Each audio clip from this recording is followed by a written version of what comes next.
आज आपण बनवणार आहोत खजूर आणि शेंगदाण्याचे लाडू।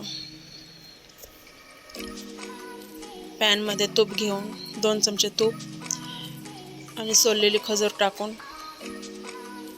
परतून घेऊया।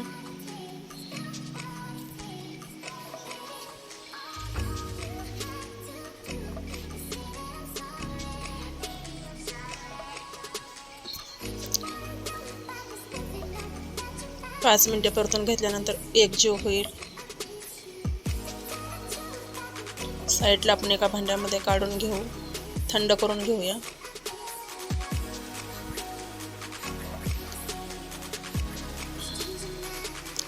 त्यामध्ये थोडंसं खोबरं आपण बारीक करून टाकूया, भाजलेले शेंगदाणे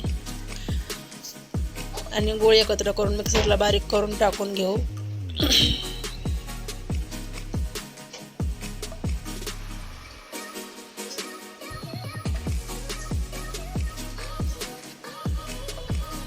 सर्व साहित्य एकजीव करून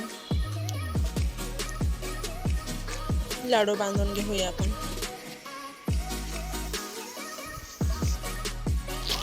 लहान मुलांसाठी पौष्टिक लाडू आणि उपवासाचे लाडू आपले तयार आहेत। लाडू आवडल्यास लाईक, शेअर आणि सबस्क्राईब करा। थँक्यू।